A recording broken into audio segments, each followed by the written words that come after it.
Perhatian cerita ini benar-benar murni karangan dari penulis itu sendiri. Jadi apabila ada kesamaan antara nama tokoh karakter ataupun latar itu hanya faktor ketidaksengajaan. Bab 17 Bangkai Kelinci. Saka hendak berdiri, namun ditahan oleh Asya yang semakin mengeratkan pelukannya. Saka pun mendongak melalui gerakan bola matanya, mengkode Chai agar mengambil kotak hitam yang letaknya tak jauh dari mereka.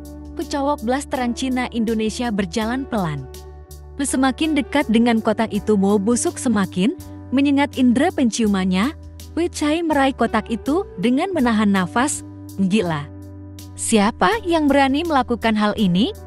Ujarnya seorang diri, lalu menoleh ke arah Saka. Bangkai kelinci. Apa maksudnya? Tanya Saka dengan perasaan emosi. Ya, di dalam kotak hitam itu terdapat bangkai kelinci putih yang sudah berlumuran darah dengan bau anir darah dan bangkai.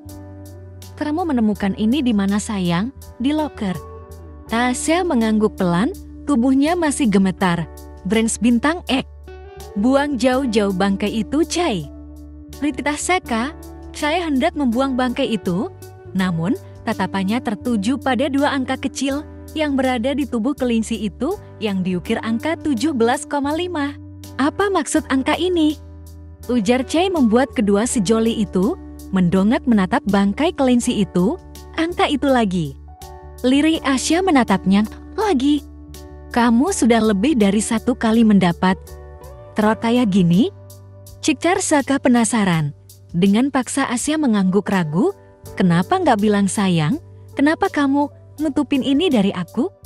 Sambungnya terlihat dari raut wajah Saka yang begitu kecewa lantaran Asya tak memberitahu kejadian ini. Biarkan Asya tenang dulu, gue buang dulu bangkai ini sebelum ada orang yang melihatnya dan membuat sesi sekolah heboh. Lo mending antar dia pulang. Ujar Chai penuh dengan perhatian. Saka menyetujui ide dari Chai. Mobil milik Saka melaju membelah jalanan kotak yang cukup padat. Tangan kanannya fokus pada setir kemudi, sedangkan tangan kirinya saling bertautan dengan jemari Asya. Jemari lentik itu terlihat pucat dan dibanjiri keringat dingin. Untuk pertama kali Saka melihat sang tunangan ketakutan seperti itu. Ia akan bersumpah untuk mencari dalang dari kejadian ini, tak akan membiarkannya lolos. Saka meletakkan sang tunangan dengan hati-hati di ranjang empuknya. Saka memutuskan untuk membawanya ke rumah. Dengkuran halus lolos di bibirnya, wajah sembabnya masih terlihat jelas. Asya tertidur di dalam perjalanan tadi. Karena kelelahan menangis. Asya kemana sih? Lama banget perasaan. Itu loker bukan di Bandung apa, di Bogor deh. Gerutu Greta yang tengah menunggu Asya tak kunjung datang ke kafetaria. Coba gue telepon. Sambung Yana. Namun hingga deringan ponsel kesekian, tak ada jawaban dari Asya. Gue gabung di sini lagi bisa nggak? Keceletuk Clara tiba-tiba di depan keduanya. Duduk aja, nggak ada yang larang kok. Yana tersenyum. Gue yang ngelarang. Sawat Greta, sedangkan Yana menggeleng pelan. Greta berdecak pelan, terpaksa menyetujuinya. Asya pulang diantar Saka. Ujar Chai yang baru saja datang. Greta mendongak menatap wajah Chai dengan banyak tanda tanya. Kenapa? Perasaan tadi baik-baik aja deh. Ya kan Yan? Ujar Greta diangguki Yana. Tiba-tiba nggak enak badan. Jawab Chai. Asya penyakitan? Kasian ya Saka, celetuk Clara. Membuat semua sahabat Saka dan Asya melotot horor ke arah Clara. Brak, lo itu bukan siapa-siapa di sini. Jangan sok tahu. Jangan mentang-mentang lo beberapa hari dekat sama kita lo ngerasa hebat. Bisa menilai orang. Greta mencengkram kedua kerah baju, Clara hingga kakinya tak menapak lantai. Lo, jangan macem-macem.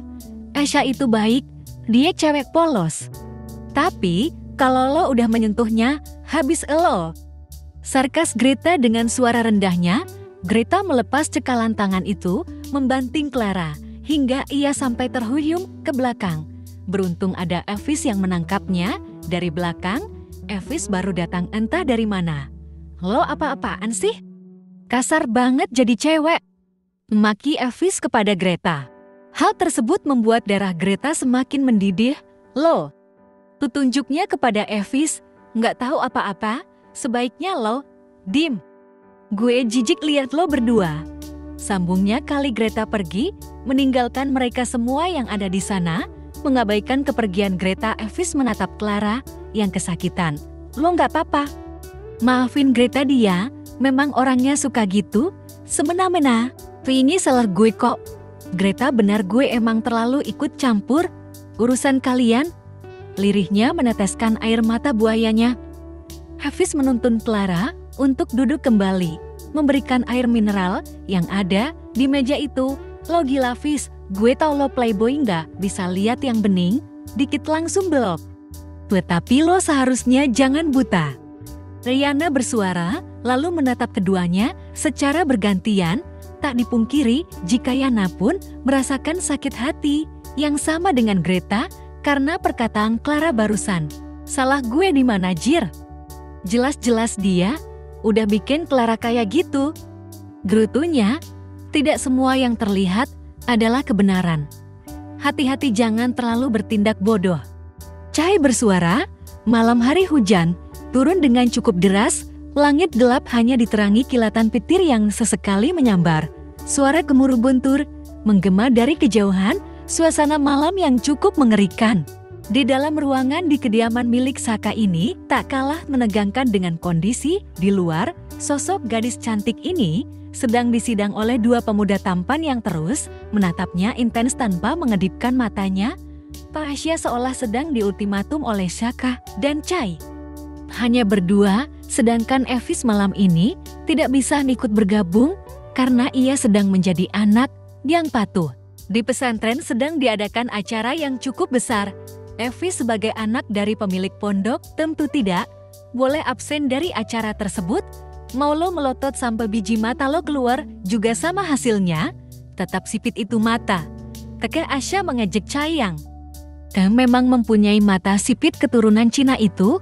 Yang Asya merapatkan bibirnya saat mendapat teguran dari Saka, menundukkan kepalanya takut-takut menatap sang tunangan yang sedari tadi menampilkan wajah datarnya. Tak ada raut wajah manja dan rengekannya. "Jelasin sama aku, ini bukan pertama kali kamu diteror kayak gitu kan?" Cekar Saka. Bagaimana Chai rekaman CCTV-nya udah dapet. Sebentar lagi Chai bersuara, lalu melirik Asya dengan tatapan mengejeknya karena puas kena unti oleh Saka. Asya menghembuskan nafas panjangnya, memejamkan kedua bola matanya sejenak. Ketiga kalinya teror itu datang, ini yang paling mengerikan. Lirik Asya menjawab pertanyaan Saka. "Bagaimana bisa sudah 3 kali kamu diteror?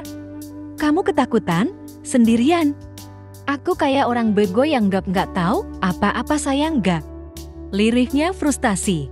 "Rekaman CCTV di dekat loker cewek nggak ada yang aneh, semuanya terlihat normal," ujarnya sembari memperhatikan layar ponselnya di dalam loker Chai. "Gue nggak butuh yang di sekitar loker." Greget Saka. "Di loker cewek nggak ada CCTV-nya, Saka. Itu privasi," ujar Chai setengah gemas kepada Saka. "Sejak kapan masa ngelakuin ceroboh itu? Seharusnya di setiap sudut seluruh bagian sekolah itu diberikan CCTV." Sambung Saka, "Lo pemiliknya Eji. Seharusnya lo lebih paham. Mana tahu gue urusan gituan, ntar dikira ngintip ini cewek lain," ujar Saka melirik ke arah Asya. "Lo